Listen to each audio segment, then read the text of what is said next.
Em uma era de turbulência e transformação nasceu um homem, cuja fé e dedicação moldaria o curso da cristandade.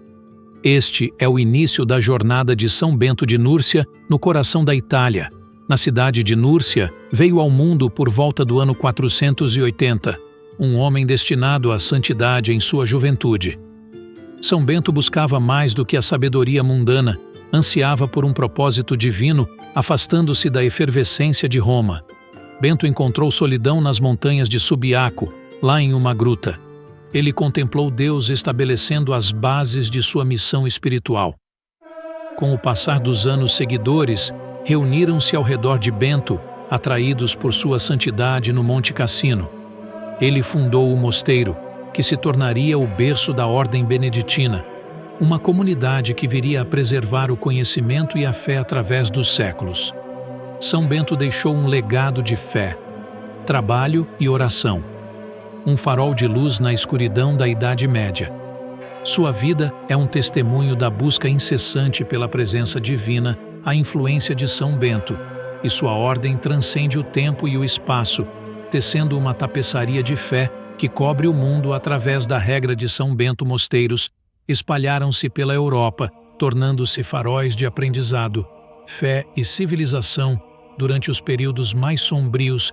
Em seus claustros, monges copiavam manuscritos preservando o conhecimento antigo e a sabedoria cristã, fundamentais para o renascimento cultural que se seguiria hoje.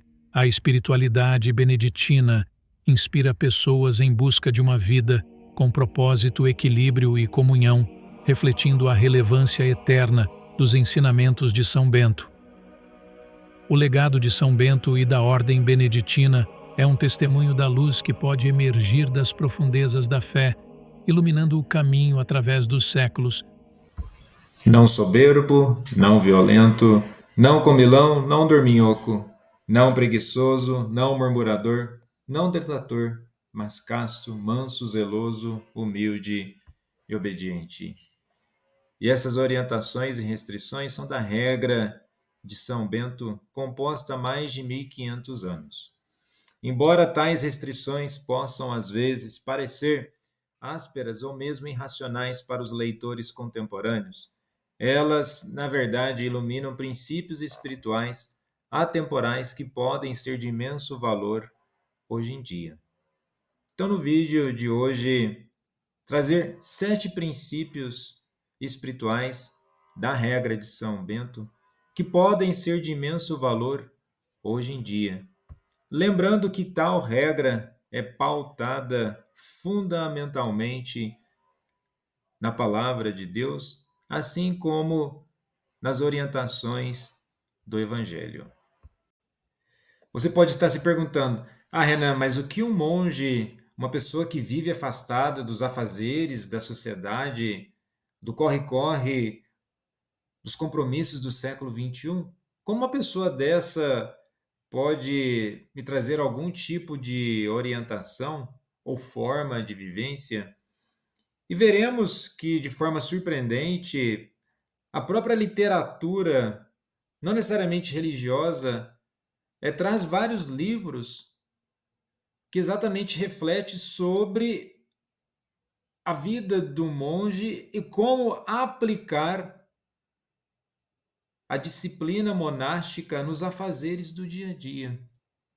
É isso mesmo, a disciplina, algo fundamental para o ser humano em qualquer das áreas que ele precise, seja na religião, seja na vida profissional, no relacionamento.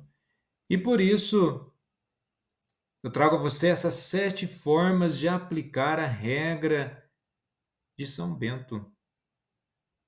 Ou além, o cristão, ele deve buscar uma vida disciplinada não por medo, mas pela virtude que liberta.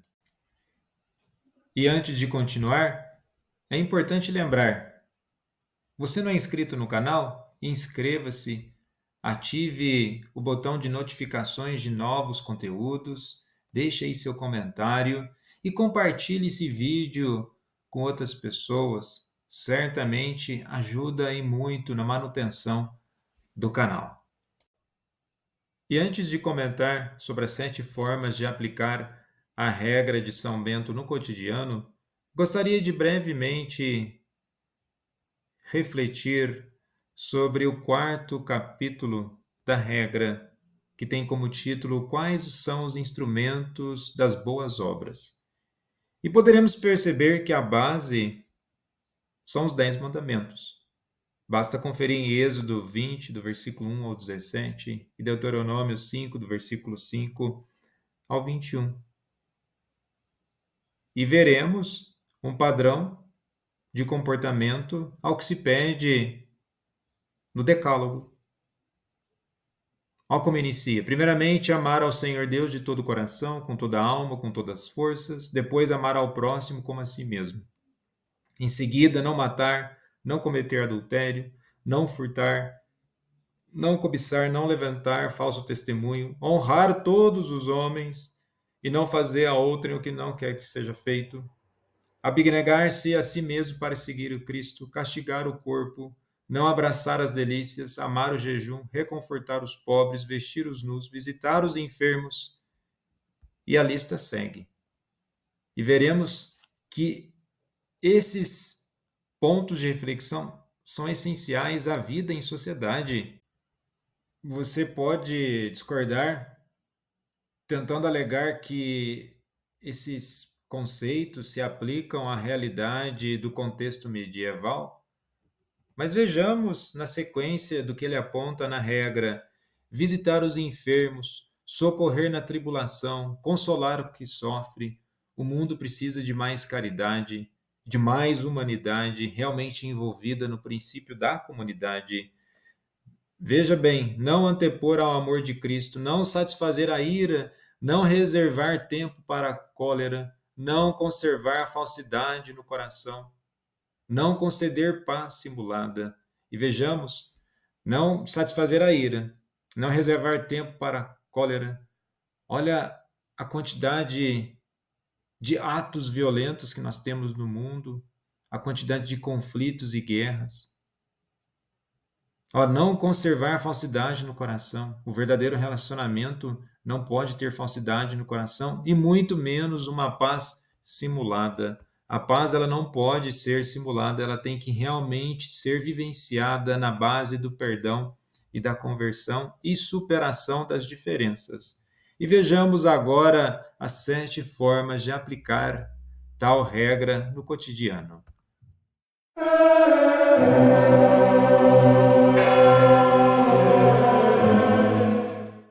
A primeira, espírito de serviço. A regra enfatiza repetidamente a importância da obediência e do serviço. A obediência é uma bênção a ser demonstrada por todos, não só ao abade, mas também uns aos outros como irmãos, pois sabemos que é por esta forma de obediência que nos dirigimos a Deus. Este princípio visa claramente levar a uma imitação de Cristo, que disse que de si mesmo que o Filho do Homem não veio para ser servido, mas para servir. De fato, muitos de nós somos obstinados e invejosos do nosso próprio tempo. A regra reconhece esse fato da psicologia humana e comenta que a obediência, no entanto, será aceitável a Deus e agradável aos homens apenas se o cumprimento do que é ordenado não for medroso, indolente ou indiferente, mas livre de qualquer resmungo ou qualquer reação de falta de vontade. E que possamos, por de fato, ter mais vontade e resmungar menos. Moderação na fala. A regra de São Bento é inequívoca em suas proibições em relação à fala. Proteja seus lábios de palavras prejudiciais ou enganosas. Prefira a moderação no discurso e não fale tagarelice tola, nada que provoque risos. Não ame o riso exagerado turbulento. Isso pode parecer estrito, mas o objetivo é condenar a vulgaridade e a fofoca. Quanto de nossa fala hoje é desse tipo? Tudo o que você precisa fazer é ligar a televisão ou percorrer as redes sociais para ver a resposta por si mesmo. Então, que possamos, de fato, controlar nossas palavras e nossas línguas para que sejamos pessoas mais moderadas e prudentes. Disciplina com a oração. Inspirada na passagem bíblica, 7 vezes por dia eu te louvo por suas justas ordenanças. A regra detalha como os monges devem se reunir para a oração comunitária 7 vezes por dia. Trata-se da liturgia das horas ou ofício divino. Embora os fiéis leigos não precisam manter o ofício divino, todo cristão deve manter uma disciplina de oração diária. As orações da manhã e da noite, ou um terço diário, são devoções comuns. Não importa qual seja a sua rotina de oração pessoal, a consistência é importante. Que as nossas ações se tornem em oração e que sejamos capazes de transformar aquilo que oramos também em ações. Que o seu trabalho seja uma oração, que a sua forma de se comportar perante as pessoas também seja uma oração. Enfim, a consistência é importante. Levar uma vida simples. A regra de São Bento estipula que os monges, tendo feito votos de pobreza, devem evitar os bens pessoais. Sem uma ordem do abade, ninguém pode presumir dar, receber ou reter algo como seu. Absolutamente nada. Nem um livro, tábuas de escrever ou caneta. Em suma, nenhum único item. Todos os bens deveriam ser mantidos em comum pela comunidade monástica. Para os leigos que vivem no mundo, ou para a sociedade em pleno século XXI, essa pobreza radical não é prática nem prudente. No entanto, todos os cristãos podem se esforçar para cultivar um santo desapego dos bens materiais, vivendo simplesmente com menos posses estranhas, ou buscando viver de forma mais fraterna e comunitária. Temperança em relação à alimentação. A regra exige que os monges jejuem em certas épocas do ano e se abstenham regularmente de comer carne. Mesmo quando não estejam em jejum, as refeições dos monges devem ser frugais, exceto em momentos de trabalho particularmente árduo. Além disso, a regra especifica que ninguém deve presumir comer ou beber antes ou depois da hora marcada. A temperança na comida e na bebida é importante não apenas por motivos de saúde, mas também como prática espiritual. Além disso, para os cristãos, o jejum é uma oportunidade de imitar a Cristo, que jejuou por 40 dias no deserto antes de iniciar seu ministério público. Nosso corpo é um templo do Espírito Santo e devemos tratá-lo como tal. E refletir sobre a temperança da alimentação nos traz na dimensão da gula. Quantas vezes desperdiçamos comida ou reclamamos da comida que temos? Não devemos pensar assim, devemos converter esse pensamento. E também há muitas pessoas que passam fome no mundo, isso é algo muito grave e devemos ter essa temperança em sinal de agradecimento e louvor pelo alimento que podemos ter. Zelo por Cristo. Um dos últimos capítulos da regra exorta os monges a praticarem o bom zelo, dizendo que nada prefiram a Cristo e que ele nos reúna todos para a vida eterna, e que possamos de fato centrar nossas vidas em Jesus Cristo. Quando participamos da missa, o que é que o sacerdote reza na oração eucarística logo no final? Por Cristo, com Cristo e em Cristo. E que de fato as nossas atitudes sejam uma imitação do próprio Cristo. Lembre-se, o bom zelo. Aquilo que eu vou fazer, o Cristo faria. Aquilo que eu estou praticando naquele momento é um verdadeiro testemunho. Então é sempre importante refletir sobre o bom zelo da vida. Formação contínua. Acontece que São Bento realmente pretendia sua regra para iniciantes. O capítulo final enfatiza que guardar essas ordenanças são apenas os primeiros passos no caminho para a perfeição espiritual. Felizmente, a regra de São Bento estabelece um programa de aprendizagem ao longo da vida. Primeiro, estude a Bíblia. Que página, que passagem dos livros inspirados do Antigo e do Novo Testamento não é o guia mais verdadeiro para a vida humana? Basta analisarmos e refletirmos. Em segundo lugar, leia os padres da Igreja e os doutores da Igreja.